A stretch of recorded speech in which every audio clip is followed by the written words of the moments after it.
Kalau anda sedang trauma untuk hire staff marketing lagi, video ini untuk anda. So mungkin anda adalah seorang founder yang tersakiti, mungkin pernah hire full time staff ke, part time ke, freelancer ke, agensi ke, tetapi hasilnya tak seperti apa yang anda impikan. So kadang-kadang pattern ni sama je. Awal-awal macam okey, and then lama-lama macam kenapa makin tak okey kenapa attitude makin berubah, kenapa kerja makin tak perform, and then kita bayar gaji dah penuh tapi kita rasa macam underutilized. Takkan ini je apa yang dia buat? Dan minta maaf cakap mungkin anda pun dah penat basuh dia punya tahi. Sebab kenapa? Sebabkan dia tak dapat nak perform, anda pula kena sentiasa sibuk nak kena cuci balik, repair balik benda yang sepatutnya macam ni. Kita dah bagi tahu dah macam ni kena buat. Dia buat juga cara macam tu. So end up anda pun terpaksa berhentikan atau dia berhenti sendiri. Dan mungkin anda pernah kena saman ke dengan JTK ke, atau kena ancam, kena ugut dengan staff nak report kepada JTK. Point dia adalah anda memang dah trauma. Jadi dalam video ni saya nak tunjuk anda 3 sebab kenapa hiring anda gagal berulang kali. Mostly bukan salah orang yang anda hire dan ambil tersebut. Maaf cakap. Dan siapa saya nak bercakap tentang hal ni, in case kalau anda tak kenal saya, salam perkenalan. Nama saya Al-Farabi Sharif, anda boleh panggil saya Farabi. Saya adalah owner marketing agency yang pernah spend lebih RM25 juta menguruskan campaign-campaign marketing, dan saya dah hire lebih 100 orang, and as a marketing agency, meng-hiring orang-orang marketing adalah our main source. Saya pernah ada 42 orang staff dalam satu office dalam satu masa yang semuanya full time. KWSP, SOSO, EIS, RDF, semua saya carum. Dan saya boleh katakan saya dah burn, terbakar 100 ke 300 ribu hanya kerana saya salah langkah.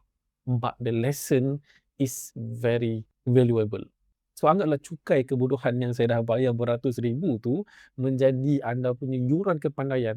Kalau anda boleh stay, tonton video ini sampai habis. So insyaAllah kalau anda stay sampai habis, apa yang anda dapat dalam video ini, selepas ini anda boleh mula hiring dengan lebih tenang, lebih jelas. Adanya clarity siapa dan bila perlu hire. Sebelum anda mula job posting, anda dah clear dah benda tu. Dan apabila dia dah masuk, apa dia kena buat, apa KPI dia, macam mana dia nak perform, dan macam mana saya nak anda cuba ubah konsep yang staff yang kita hire ni sepatutnya adalah plug and play sahaja, dan tujuan akhir kenapa kita hire adalah untuk membina sistem yang membuatkan staff ataupun freelance yang kita masukkan dalam sistem kita bersifat plug and play. So, let's jump straight, iaitu poin yang pertama sebab kenapa anda sentiasa buat salah hiring yang membuatkan anda makin trauma ialah yang pertama, anda hire kerana emosi. Emosi kat sini boleh jadi pelbagai. Sama ada anda hire sebab penat sangatlah nak buat kerja marketing ni, aku nak fokus benda lain. Mungkin penat.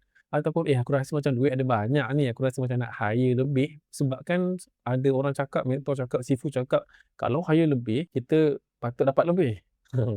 So emosi, bermaksud anda hiring sebabkan emosi dan bukannya strategi.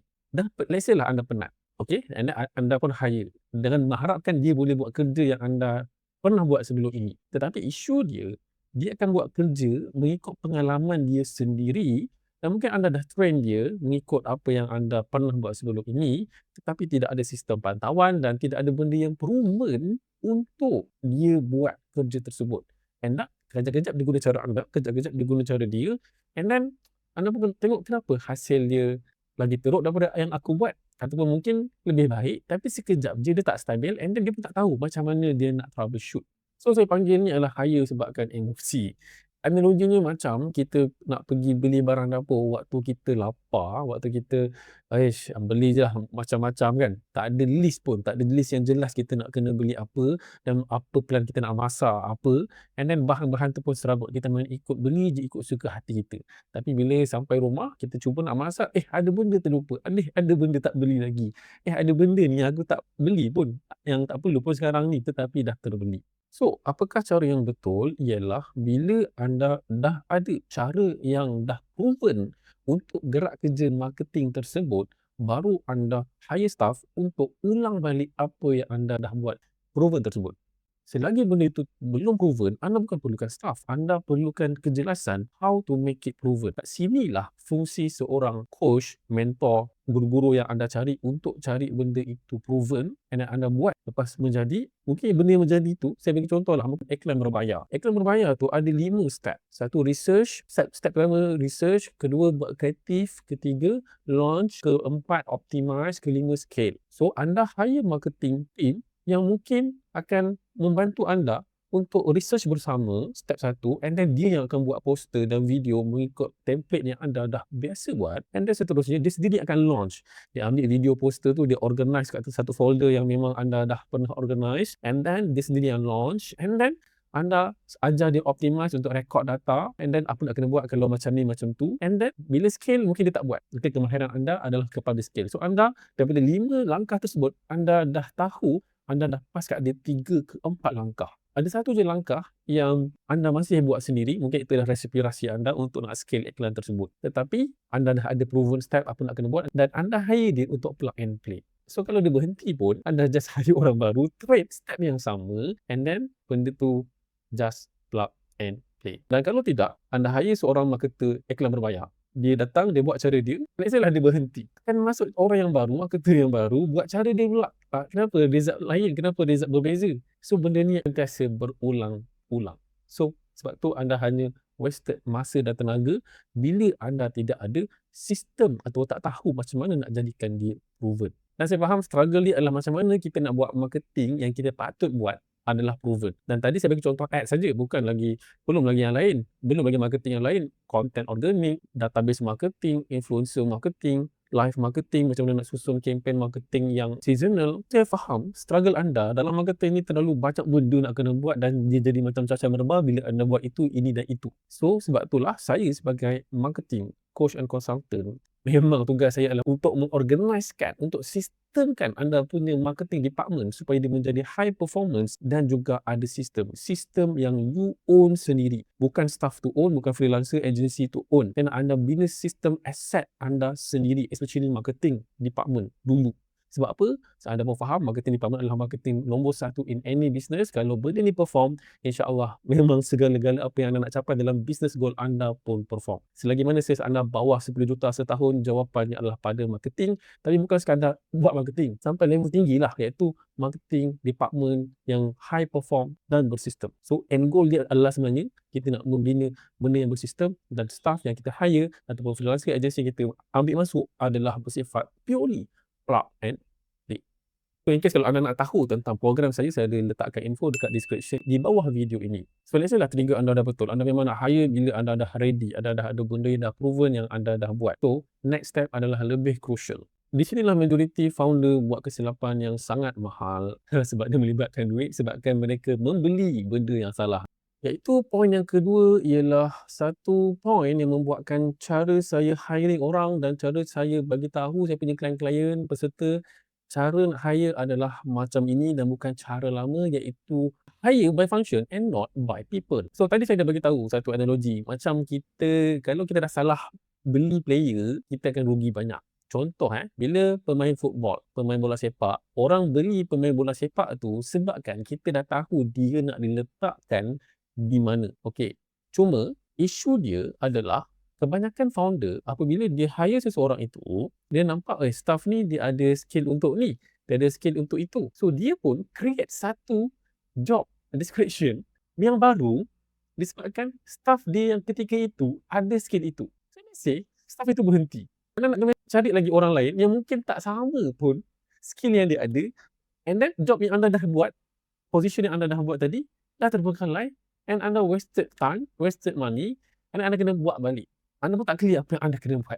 And sometimes sebabkan staff itu tak perform, tapi kita rasa sayang nak buang, kita terpaksalah mereka satu job dan posisi semata-mata nak pindahkan dia supaya dia tak kacau department lain ke tim lain ke. So, itu adalah dosa besar dalam hiring.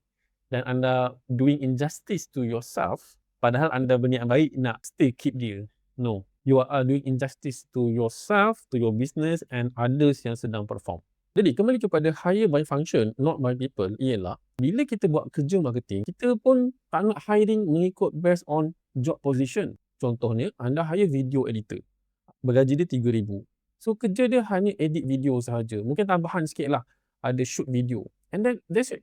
Tapi ada juga pula orang yang lain, dia yang akan, mungkin dia adalah social media admin, dia yang akan ambil video daripada video editor tadi and then dia juga yang post. And then siapa nak bercakap pula dalam video tu? Selain daripada founder, selain daripada staff, nak kena hire pula, mungkin part time yang boleh bercakap, menjadi duta. And then let's say anda nak buat poster, alamak tadi tu video editor hanya buat video, poster nak kena hire orang lain pula. Kan dah macam cacah berbak, ada video editor, ada tukang admin, ada yang bahagian poster, ada pula orang yang bercakap kat depan. Nanti yang buat live pun sama. Tapi anda jangan salah faham, bukanlah saya suruh anda hire seorang yang boleh buat semua kerja, tak. Sebab tu, kembali kepada topik yang pertama tadi, iaitu kita kena jelas sekali, ada clarity dan certainty apakah aktiviti-aktiviti marketing yang kita perlu buat yang khas dan customize untuk bisnes anda. Yang bila benda tu dah proven, anda dah tahu siapa nak hire. So let's say, saya bagi contoh, anda hire seseorang, kita namakan dia bukan video editor, bukan graphic designer, mungkin nama dia adalah creative designer, ataupun ada orang panggil sekarang dia adalah content creator. So maksud content creator sekarang ni dah macam lain orang lain tanggapan dia. So let's say lah, content creator yang anda nak hire adalah seorang yang boleh bercakap depan kamera, menjadi talking head yang bercakap. Selain tu dia juga ada satu basic skill editing untuk buat poster, dan dia boleh lah, sekarang ni ada zaman AI, boleh adjust sikit guna AI, ada guna Canva. And then sebabkan dia memang TikToker sebelum ni, mungkin dia pernah buat video affiliate, ada pengalaman itu, dan dia memang rajin guna template CapCut untuk buat video-video JJ. Dia adalah totally Gen Z yang hidup di dunia TikTok. So dia ada skill bercakap, dia ada skill buat video, dan dia ada juga skill yang basic untuk shoot dan edit video, dan dia pun sendiri yang posting. So itu adalah set aktiviti-aktiviti marketing yang diperlukan untuk satu aktiviti marketing yang utama, iaitu content organic ataupun content production. Dan itu baru satu. And then untuk ads pula, kena orang lain. Ini adalah untuk awareness, untuk branding, untuk benda yang organik. Tapi isu dia pula, bila anda hire seorang marketing iklan berbayar untuk buat kerja dia ni marketer iklan berbayar perlu bersifat performance. Dia akan handle benda-benda yang convertkan anda punya video. Dia mungkin ada skill buat poster dan video, tapi bukan untuk posting organik. Dia adalah untuk run ad. Dia mungkin ada skill untuk edit sales page, bukan untuk nampak cantik, tapi untuk convert. So itu adalah marketer yang performance. Yang lagi satu adalah mungkin marketer yang untuk awareness, untuk buat content, ataupun kita panggil dia content creator lah. Ada juga orang yang mahir technical, mungkin dari marketer tadi, yang mungkin kita boleh juga selectkan, sebab nak run ads ni tak ada kerja banyak pun sebenarnya. Isu dia adalah buat content, nak buat kreatif, dan most likely anda akan guna content creator punya video dan poster yang FYP, yang banyak engagement untuk run ads. Anda juga ada buat, tapi tak se-heavy yang tadi. So marketer ni tadi ada lagi masa tu juga boleh dimanfaatkan untuk apa? Untuk include dia dalam database marketing, untuk blast WhatsApp, untuk blast email. Tapi dia bukan team sale nak kena follow up seorang-seorang. Itu adalah kerja team sale pula. Okay, itu cerita lain. So at least anda nampak tak gambaran. So bila anda dah jelas aktiviti marketing apa nak kena buat, baru anda hire orang mengikut dia punya function. Bukan by people dan bukan by job position ataupun job title. Macam tadi lah, video editor buat video je, graphic designer buat graphic designer. Baik anda ambil part time je yang pay per job. Dan lagi satu, boleh jadi bila anda hire seseorang, tak semestinya anda kena full time dahulu. Anda boleh mula dengan part time dulu, especially lah bahagian content ni lah kan. Bahagian content ni, anda boleh hire seorang video editor yang boleh editkan video, tetapi anda boleh start dengan anda sendiri yang shoot, dan anda sendiri yang buat research, and then anda sendiri yang shoot. Raw video tu anda pass kepada video editor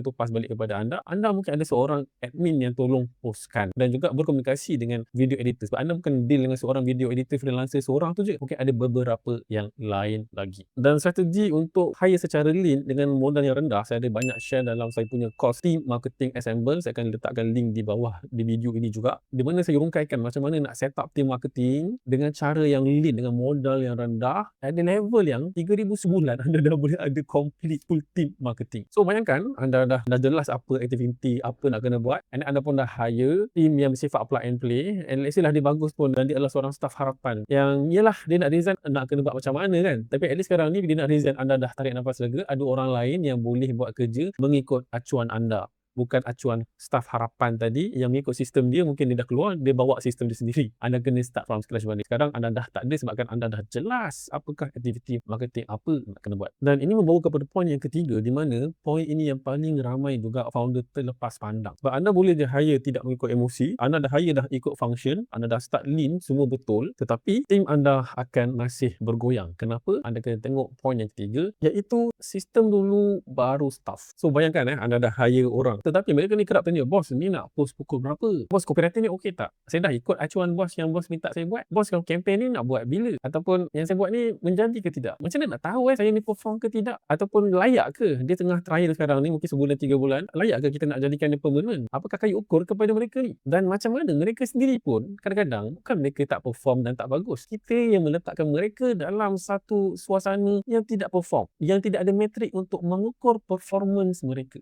Jadi kat situlah datangnya sistem. Sistem yang meletakkan satu benchmark, satu standard apa yang dia kena capai untuk minimum dan apa yang dia kena buat untuk optimum dan apa yang dia kena buat yang kalau dia buat level ni dia adalah level high performance dan layak untuk dapat bonus ke, allowance tambahan ke ataupun kenaikan gaji. So kalau anda tak ada benda ni, dia perform macam mana pun anda tak tahu yang dia sedang perform. Mungkin dia tengah perform dengan tengah buat yang baik tapi anda nampak hasil result yang belakang ada benda yang kenapa tak ikut macam cara saya padahal dia bergelumang untuk buat video siang dan malam ke poster ke ads ke tetapi anda ukur pada benda lain dan dia anggap dia diukur pada proses ni. So dia tak tally. Dan untuk solve isu ni ada 4 lah benda wajib yang kalau tak dapat buat 4 pun dapat buat 2 je. Lagi 2 tu kita membina sambil kita ada staff pun okey lah. Iaitu yang pertama apa? Flow kerja yang jelas, siapa buat apa, bila dan macam mana. Dan benda ni kita dah rongkai pada step 1 dan step 2 tadi. Yang kedua ialah untuk mengukur performance anda kena ada KPI harian, mingguan atau bulanan yang sesuai dengan job function dia tadi. So let's say kalau dia kena buat video editing. Video editing itu adalah aktiviti. Berapa video adalah performance? Berapa video nak kena publish? Harian ke, mingguan ke, bulanan? Berapa jumlah editing dia kena buat? Berapa jumlah shooting dia kena buat? Jumlah nombor itu anda kena tentukan berapa minimum, berapa optimum, berapa yang perform gila. Sama juga dengan ads, sama juga dengan blast database. Dia kena ada nombor yang boleh diukur dan direkod dalam spreadsheet ke ataupun apa-apa CRM system. So dua ni memang kena perlu. Yang ketiga adalah SOP. SOP ni patutnya dah ada bila anda dah ada cara yang proven. Tetapi boleh jadi SOP ni meant to be broken. Maksudnya dia akan sentiasa ada cara yang lebih baik dan kita boleh improve this SOP. Dan yang keempat kena ada timetable untuk staff. Staff kena tahu waktu pagi first thing apa dia kena buat. Pada pukul berapa ni dia patutnya kena buat apa. Memang saya bantu peserta coaching saya, staff-staff mereka akan ada timetable. Seperti mana dia belajar kat sekolah ataupun di universiti dulu. Dan timetable ni bukan bersifat rigid, dia wajib kena buat. Tak. Dia adalah sebagai guidance dan guideline. Berapa banyak staff yang bila dia dah masuk je office hour, dia tak tahu nak buat apa bila buka laptop. Banyak benda yang bos suruh sampai dia tak tahu apa nak kena buat sekarang ni. End up dia buat kerja lain, anda minta kerja lain, dah jadi stres untuk dia, stres untuk anda. Jadi kalau anda tengok balik ketiga-tiga benda ni, anda akan perasan satu benda. Tapi kita akan recall balik, itu yang pertama apa? Silap pertama, salah timing, hire sebabkan penat, hire sebabkan emosi, hire sebabkan rasa banyak duit. Yang kedua adalah hire by function, not by people ataupun by job title. Dan yang ketiga, anda kena meletakkan standard dalam bisnes anda. Kena capai berapa, kena jelas apa yang mereka patut capai supaya apa mereka berada dalam satu tempat yang memang dibina untuk mereka perform. Dan bila anda tengok balik, anda kena faham dan saya harap anda jelas. Yang pertama, anda memang kena ada clarity apa nak kena buat, apakah aktiviti marketing nak kena buat setiap hari, setiap minggu, setiap bulan, sepanjang tahun ke, apakah jenis marketing bersesuaian dengan bisnes anda. Dan yang kedua, anda memang kena ada mindset long term untuk akhirnya membina sistem yang team ke, staff ke, freelancer ke, agensi bersifat plug and play dalam bisnes anda dan anda berniat untuk own the system. Itu adalah satu aset bisnes yang mahal anda patut bina untuk grow anda punya business to the next level. Jadi untuk mencapai clarity apa aktiviti marketing nak kena buat, apakah strategi yang kita patut susun untuk siapa handle apa, itu buat apa, itulah semuanya yang saya bantu dalam saya punya inner circle program yang saya namakan MTM Club, Marketing to Millions Club, di mana saya membantu anda membina satu marketing team yang bukan saja high performance tetapi yang bersistem. Selagi mana sales anda bawah 10 juta ringgit setahun, jawapannya adalah kepada marketing. Dan marketing ni bukan kita setakat tahu apa nak kena buat yang sesuai dengan nature bisnes anda dan juga fasa bisnes anda sekarang ini, tetapi ada level yang kita nak, level yang memang betul-betul tim anda, department anda perform, and then memang kena bina sistem yang you own sendiri. Dan semua orang bermain dalam papan catur yang kita dah sediakan. So ilmu tentang MTM Plus saya dah letak dekat bawah description video ini. You can check it out. Tapi anda mungkin tertanya kenapa saya cakap bawah 10 juta ringgit. Jawapannya adalah marketing. Saya ada cerita dalam satu video ini, anda boleh tonton untuk faham lanjut. Supaya apa? Supaya anda jelas apakah goals yang anda nak capai dan apakah gerak kerja yang anda kena buat. Dan dalam fasa sekarang ini, apakah yang betul-betul anda kena fokus sampai benda tu betul-betul jadi TikTok.